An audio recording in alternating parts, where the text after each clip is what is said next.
Chief অ্যাডভাইজারের সৌহার্দ্যপূর্ণ আলাপ আলোচনা হয়েছে অত্যন্ত সুন্দর পরিবেশে এবং আন্তরিক পরিবেশে। আমরা ওনার কাছে কিছু দাবি দিয়েছিলাম, যেমন দাবি দিয়েছি সুষ্ঠু নির্বাচনের জন্য, গণতন্ত্র প্রতিষ্ঠিত করার জন্য তত্ত্বাবধায়ক সরকার পুনর্বহাল করতে হবে, আর দুইবারের বেশি প্রাইম মিনিস্টার থাকতে পারবে না। আর চেয়েছি আমরা যে কি কি সংস্কার করবেন, সংস্কার করে এবং নির্বাচনে কি ব্যবস্থা করবেন তার একটা রোডম্যাপ আপনারা ঘোষণা করেন।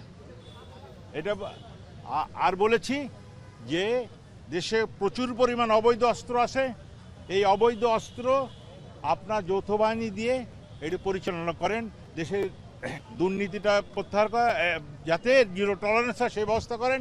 আর শেখ হাসিনা যত অসম চুক্তি করেছে বাংলাদেশের যেটা ক্ষতিকর, সেই সমস্ত চুক্তি বাতিলের ব্যাপারে আমরা ওনাকে পরামর্শ দিয়েছি।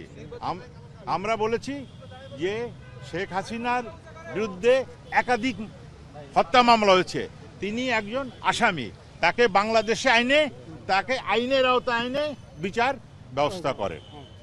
এই হলো আমাদের মেনলি প্রধান ছিল এবং উনি আমাদের সাথে বলেছে যে সংস্কার করে, যে সংস্কার করা দরকার করে, এবং নির্বাচন কমিশনটাকেও ঢেলে সাজানোর কথা বলেছি, করে অবশ্যই তিনি একটা রোডম্যাপ ডিক্লেয়ার করবেন। এই রোডম্যাপের সময় উনি বলি নাই, বা আমরাও বলি নাই যে আপনি 3 মাস বা 6 মাসের ভিতর নির্বাচন দেন, উনিও সেটা বলি নাই। সংস্কার শেষ করে উনি জাতির উদ্দেশ্যে এটা ভাষণের মাধ্যমে এটা বলবেন।